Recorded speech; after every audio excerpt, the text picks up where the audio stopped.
The president really reaching out and calling for OPEC to lower oil prices. Will they oblige? Well, they're planning on increasing output in April of this year.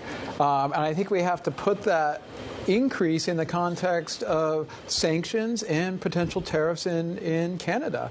And that's what the market's focused on in the very near term. Sanctions have already taken out anywhere from 1 million to 1.5 million barrels per day of Iranian and Russian crude.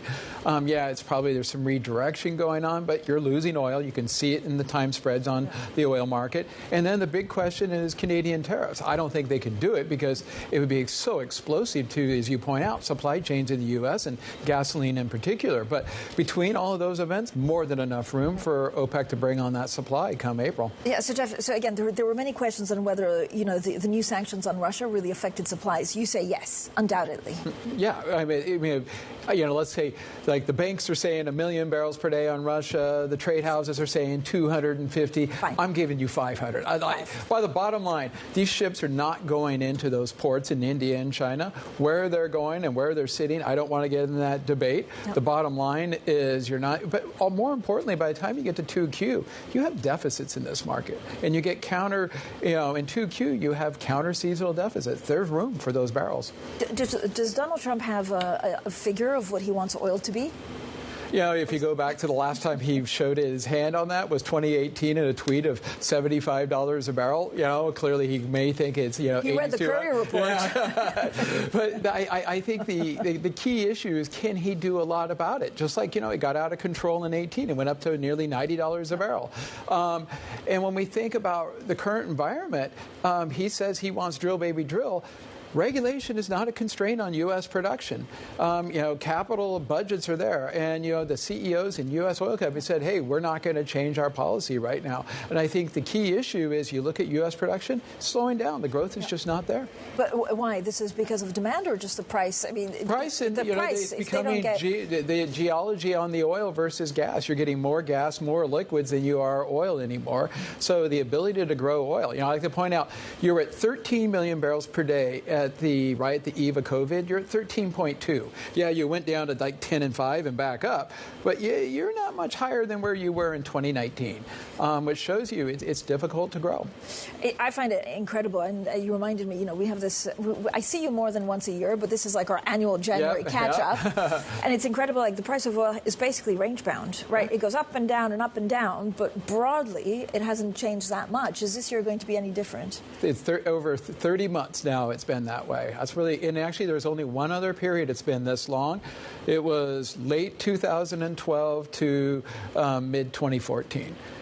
We were at, I remember one piece I wrote, we just finished the year at $110.23 and started at $110.24. It's kind of the same. We're at 80, and change basically right now. What was the setup then versus the setup now? Exact same. The difference is China was America, America was China. 2012, 2013, you had a very weak Europe, an anemic U.S., and a robust China. We have a very weak Europe, an anemic China, and a very robust U.S. You can't get out of that trap. We went out of the trap to the downside because of a supply event. By the way, the one commodity that did move over that time period, gold went down. What happened over that time, last 2 years, gold has gone up. It's up $1,000 an ounce. That's diversification, diversification. Isn't it? And I think the other thing, too, about this, it'll be a supply event that gets us out of it. The supply event, I'd argue, is teeing up the other direction for less supply, not more supply. Okay, so what happens in April when basically OPEC, restarts production? Does the price of oil move, or are there going to be different factions? I would tend to think the oil's going to move sooner rather than later on that. The bottom line, these markets are getting tight. This time spreads on oil are telling you are very tight right now. Inventories right now are record low everywhere in the world. I've been doing this a long time. I've not seen inventories this low. A lot of it's destocking because you don't want to hold the inventory with high cost of capital, but there's also the fact that the supply is not readily available. The backwardation on Brent right now is an indication we are short oil. And when we go into late 1Q, get back, get into late Feb, March, demand starts to pick back up again, and the seasonality could start to put a lot of pressure on the system. So I would tend to think we move sooner rather than later. But Jeff, have financial investors permanently lost interest in oil? Well, I go back. The answer to that, right now, it's going to take a huge hurdle to get them back.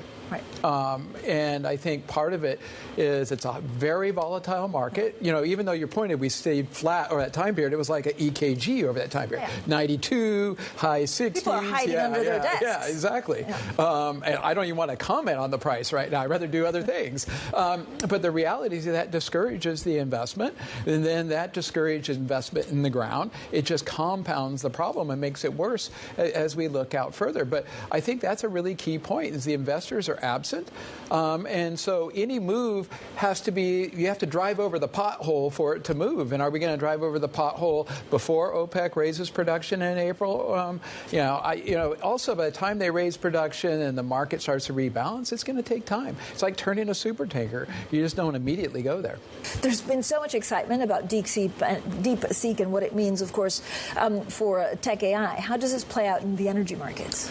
I think the key point here, we haven't seen the AI demand for energy yet. All we have seen is the data center demand driven by crypto and by cloud computing. So that's yet to come. And I was joking. In fact, 2 years ago, we'd be on here talking about, complaining about the crypto demand, creating a carbon footprint for no productive reasons. Bottom line, when people talk about data center demand, they're talking about crypto miners right now, particularly given current prices. So when we think about the impact AI is going to have, particularly on data center demand, that's something that's still yet to come. But Jack, can you give us a size and scope of how much more energy we need? Because the number of data centers that we're talking about and energy consumption is huge, and I just don't know how we'll deal with it. Okay, let's put power demand in perspective relative to the rest of the energy.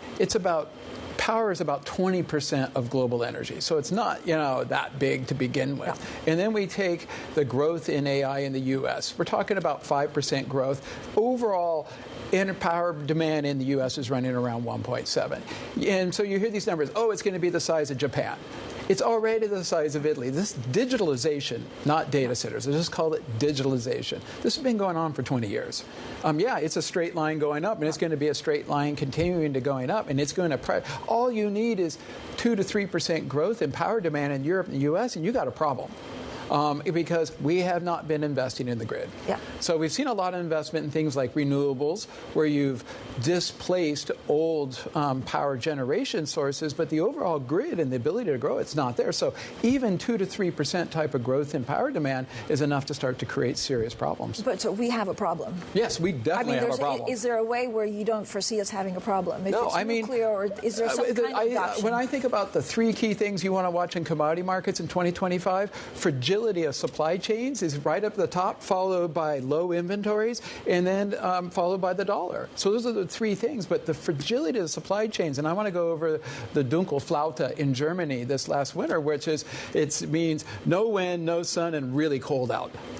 Power prices went to 1,000 euros a megawatt hour because you couldn't deliver. And the thing we've learned about with renewables, it's turned the supply curve upside down. You can deliver them when you can produce them. You can't deliver them when you need them. And the market couldn't deliver the power. And also, we don't have a grid that's capable of meeting that excess demand. So supply chain fragility, not just in oil, or in power and gas. You see it in oil and refining and the rest of the energy supply chain, and I don't think that's changing. But Jeff, and you've talked on the show before about, of course, the fact that copper is also needed to build some of the renewables. Now we have a rollback from the U.S. on renewables. So is this the perfect storm? And again, how should heads of state think about this? Changing those regulatory and the mandates around this is not going to have an impact globally. Energy transition has been with us for 50 years. The late President Carter was the first one to use the term. In the 70s, Nixon implemented the energy transition in 1973 with his Project Independence. And so here's the irony of it. We saw energy transition was driven by the fear of running out of oil up until around 2015 with the big shale boom. Then around 2015 with the Paris Agreement, it turned into the fear of too much oil. And so we went from peak supply, or peak oil meaning peak supply, to peak oil meaning peak demand. Now let's compare the energy transition pace under the energy security or national security, it was 0.5% per year. It beat the net zero 2050 goals. So if we move energy transition to being driven by energy security and national concerns like it was in the 70s, with nuclear, it's probably going to go faster under that case than it did under the net zero 2050. So again, I think the key point here, this is not new. It's been with us, and it's just going to change the motivation. I guess the energy transition is in its own transition, but it's not going away. I mean, in Europe, it feels so slow. Mm-hmm. Is Europe at a natural disadvantage compared to the U.S.? Actually, Europe has just been charging ahead. Going back to the 70s, the French led the way in nuclear power back in the 70s under the Master Plan. That's not changing as in this current environment, because what is the focus? Man, Europe's going to take a while, but in places like the U.S. and the installation of nuclear power in places like China is just off the charts. So, I would say the motivation is going to change. Right. But the direction of travel, it's the same. And we've been on that highway for 50 years, and I don't see it changing. Jeff, you wrote this great newsletter. Actually, what does this all mean for investors? How is it actionable? We want to be long real assets, whether they're, in the illiquid private markets, things like natural resources, infrastructure, real estate, but, liquid alts like, managed futures.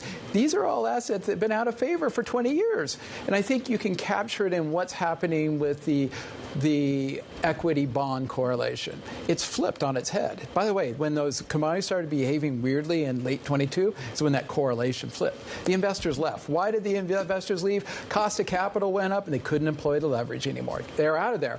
And you think about, remember the old world of risk on, risk off? That was because at 0% interest rates, you didn't care if it's bonds or equities. You just had liquidity. The question is, how much leverage were you going to apply? And you went into everything at the same time. Now with higher interest rates, you have choices. And what I'm arguing, the choice is going to favor these real assets when we start to feel the pressures of, the underinvestment.